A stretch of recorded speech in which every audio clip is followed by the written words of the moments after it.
काबिल लोग होने के बाद भी हम लोग देश के सबसे गरीब और पिछड़े राज्य हैं। हम लोग का दिल इस बात से जलता है कि पूरे देश में जहां भी जाते हैं हम लोग, तो लोग कहता है बिहारी मतलब बुर्बक, बिहारी मतलब अनपढ़, बिहारी शब्द गाली बन गया है। इसलिए दिल जलता है। दिल इसलिए जलता है कि एक से एक विद्वान लोगों की इस जमीन पर, ज्ञान की भूमि बिहार को ऐसा स्थिति बना दिया है कि शर्ट के ऊपर गंजी पहनता है, कहता है यही जमीन का नेता, यही यहाँ के जमीन का नेता का पहचान बना दिया। कहता है पत्रकार लोग जो दिल्ली में बैठ के मजाक उड़ाता है बिहार का, यहाँ पर आके उसी नेता को कहता है ग्रास रूट के नेता है, जिसको भाषा का ज्ञान न हो, जिसको विषय का, व्याकरण का, शब्दों का ज्ञान न हो, उसी को हम लोग बिहार में कहता है कि ये जमीनी नेता है। और आप लोग को एक आग्रह और करेंगे, दो बात जरूर जीवन में रखिए। जब भी आपको कोई कहे कि बिहार में सब जातीय पर होता है, मेरे भाई आपको ये लगता है भैया कुछ होगा जाते पर होगा, ये भ्रम मत पालिए। हमने पूरे देश में काम करके देखा है, जाति समाज की एक बड़ी सच्चाई है। बिहार में भी उसका महत्व है। जो भी समाज का विषय है वो राजनीति में रहेगा ही रहेगा। अगर समाज में जाति है तो राजनीति में भी जाति होगा। समाज में हिंदू मुसलमान है तो राजनीति में भी हिंदू मुसलमान होगा। समाज में भ्रष्टाचार है तो राजनीति में भी भ्रष्टाचार होगा। लेकिन जाति एक फैक्टर है, जाति एकमात्र फैक्टर नहीं है। अगर आपको ये बात ठीक न लगे, इस पर भरोसा न हो, तो यहाँ जितने लोग बैठे हुए हैं सब लोग जरा सोच के बताइए कि भाई आपने मोदी जी को वोट दिया, तो आप में से कितने लोग हैं जो मोदी जी के जाति के हैं? हम रोज यही सवाल पूछ रहे हैं कि अगर बिहार में हर व्यक्ति जाति पर ही वोट दे रहा है तो मोदी जी को बिहार में वोट दिया कौन? मोदी जी के जाति का तो बिहार में कोई है ही नहीं। अरे भाई, ये लोगों ने बिहार के प्रति पूर्वाग्रह बना लिया है कि बिहार काहे पिछड़ा है, वहां तो सब जातीय पर होता है। भाई बिहार का लड़का काहे अनपढ़ है, वहां तो सब जातीय पर होता है। इस चीज को आप दिमाग से निकालिए। जितनी जाति की महत्ता बिहार में है, इतनी ही गुजरात में भी है। आज से 25 साल पहले गुजरात में एक थियरी चलता था, खाम थियरी, KHAM। वो कांग्रेस का समीकरण था। जैसे MY यहाँ आप सुनते हैं, ऐसे ही गुजरात में था KHAM, क्षत्रिय, हरिजन, आदिवासी और मुस्लिम। ये खाम थियरी को तोड़ने के लिए भाजपा ने वहां पटेलों की गोलबंदी की। तो भैया गुजरात में कोई कहता है कि जाति बहुत है? गुजरात में तो कोई नहीं कहता है।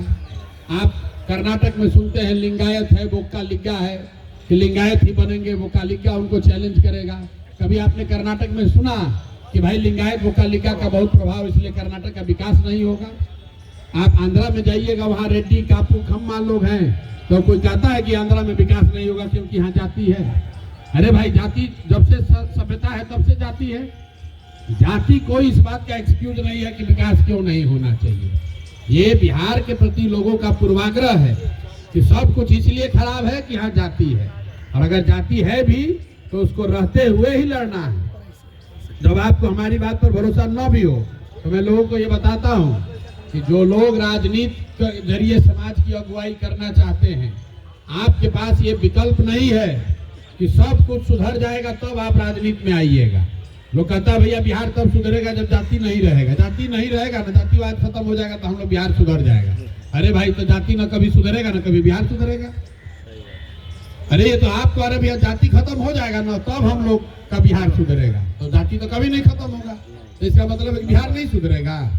अगर आपको राजनीति के जरिए समाज की अगुवाई करनी है तो आपको ये तय करना है कि समाज की अच्छाइयों और बुराइयों, समाज के सभी वर्चूज को समझकर, बूझकर, साध कर उसी का नेतृत्व करना है। सब कुछ अच्छा हो जाएगा तब आप जगिएगा, तो ना सब कुछ कभी अच्छा होगा ना कभी आप जगिएगा। और अगर सब कुछ अच्छा हो ही जाए तो फिर नए लोगों की जरूरत क्या है? जो अच्छा करेगा उसी को राज करना चाहिए। तो आप सब लोग यहाँ आए हैं मनीष जी के इस जन स्वराज से जुड़ने के अवसर पर, इसके साक्षी बन रहे हैं। मेरा विश्वास है कि आने वाले 3-4 महीनों में सबकी ताकत लगेगी, तभी सुधार होगा। ये प्रशांत किशोर के बेटा का तिलक नहीं है, ये हमारी लड़ाई नहीं है, ये भैया प्रशांत किशोर का लड़ाई है। हम लोग उसमें मदद करने आए हैं। आप अपनी लड़ाई लड़ने आए हैं, आप अपने आने वाले पीढ़ी की लड़ाई लड़ने आए हैं, आप बिहार के गौरव, बिहार की अस्मिता की लड़ाई लड़ने आए हैं। प्रशांत किशोर भी इसमें चल रहे हैं, आप भी आप हमारे साथ चलिए। आप में वो क्षमता है, इस आप में से लोग हमसे आगे भी चलेंगे, कुछ पीछे भी चलेंगे, कुछ साथ में भी चलेंगे। और हम लोग भी इस पूरे अभियान में मैं नारा लगवाता हूँ, जय बिहार, जय जय बिहार। तो लोगों को समझ में नहीं आता है ये काहे नारा लगवाते हैं। ये नारा इसलिए लगवाते हैं कि जब तक बिहारी कहे जाना गौरव का विषय ना हो, गर्व का विषय ना हो, तब तक हम लोग उन नेताओं का, उन दलों का नारा नहीं लगाना चाहते हैं जिन्होंने बिहार को इस स्थिति में पहुंचाया है, इस गर्त में पहुंचाया है। ऐसा नहीं कि खाली विरोधी के लिए है, इसके लिए प्रशांत किशोर भी दोषी है, इसके लिए मनीष कश्यप भी दोषी है, इसके लिए आप, हम सब दोषी हैं। हमारे आपके सबके रहते हुए बिहार की आज जो दुर्दशा है, इसके लिए सब जिम्मेवार हैं, कोई कम या कोई ज्यादा। इसलिए किसी का नारा नहीं लगना चाहिए, प्रशांत किशोर का भी नारा नहीं लगना चाहिए, मनीष कश्यप का भी नारा नहीं लगना चाहिए, किसी नेता और दल का नारा नहीं लगना चाहिए। क्योंकि हम लोग के माँ बाप की, पुरखों की इस जमीन का जब तक सम्मान, इसका गौरव वापस ना हासिल हो जाए, तब तक एक ही नारा लगना चाहिए, जय बिहार, जय जय बिहार। जितनी तेजी से, जितनी ताकत से पूरे देश में लोग बिहारी को बिहारी कह के अपमानित कर रहा है, गाली दे रहा है, उससे ऊंची आवाज में, उससे ज्यादा रिजॉल्व से, उससे ज्यादा संकल्प से हम लोग बिहार से नारा बुलंद करना चाहते हैं, जय बिहार, जय जय बिहार। इसलिए कर रहे हैं कि आप ध्यान रखिए, एक बार ये जब बिहार में व्यवस्था बनेगी, ये रुकने वाला यहाँ नहीं है। एक बार बिहार का युवा खड़ा हो जाए तो आपसे ज्यादा समझदार राजनीति में कोई नहीं है। हम देश भर में राजनीतिक दलों के साथ हमने काम किया है। मैं आपको एकदम दावे के साथ बता रहा हूँ, बिहार में और कुछ होके चाहे ना, लोग के राजनीति के खूब बढ़िया समझ बा। यहाँ पर जैसे हम लोग कहते हैं, गुजरात में लड़का पैदा हुआ, उसको व्यापार का, धंधा का समझ है, वैसे ही यूपी बिहार के लड़कों को और कुछ समझ हो या न हो, उसको राजनीति का खूब बढ़िया समझ रहता है। आप किसी गांव में जाइए, 4 गो लड़का जो पढ़ा लिखा नहीं है, नौकरी नहीं है, बेरोजगार है, घर में पैसा नहीं है, 4 गो लड़का बैठता है, आपको कश्मीर से लेकर कन्याकुमारी तक का सारा पॉलिटिक्स और पॉलिटिकल गुनागरीब बता देंगे। एक बार अगर हम लोग जग जाएंगे, एक बार ये व्यवस्था बन गई, तो ये लड़ाई यहाँ रुकेगी नहीं, ये शुरू हो रही है बिहार से। एक बार बिहार का युवा खड़ा होगा, आप मेरे पर भरोसा रखिए, पूरा देश का राजनीति का निडिल घुमाकर बिहार की ओर कर देंगे, बिना इसके होगा। इस ग्रुप में बहुत सारा लोग बैठा है, सोशल मीडिया वाला लोग कहता है यूट्यूब पे मेरा इतना फॉलोअर है, कोई कहता है भैया फेसबुक पे 10 मिलियन हमको लोग देखता है। आप जरा याद कीजिए, 2011-12 से पहले बड़े बड़े सूरमा देश का किसी को नहीं मालूम था कि फेसबुक किस चिड़िया का नाम है। कम से कम राजनीति में सोशल मीडिया का भी कुछ प्रभाव हो सकता है। 11-12 से पहले किसी को नहीं मालूम था, गुजरात के लोगों को भी नहीं मालूम था। गुजरात के लोगों को भी ये जानकारी, ये समझ इसी बिहार के लड़के ने बताया, समझाया है, उससे पहले उनको भी नहीं मालूम था। हमारी बात पर भरोसा नहीं है तो जाके हम सब फेसबुक के, आप लोग मास्टर जाके देखिए, मोदी जी का फेसबुक कब बना है, 2008 में। 2011 में जब हम आए तो उसमें 65,000 लोग फॉलोअर था, एक को पोस्ट भी नहीं होता था। और जब हमने छोड़ा है तब 1.5 करोड़ उस समय उनके फॉलोअर हो गए थे। और पूरा देश में लोगों ने मान लिया कि सोशल मीडिया का भी कुछ इस्तेमाल हो सकता है। और आप सब देख रहे हैं बिहार में एक लड़का है, उसका 1 करोड़ फॉलोअर है।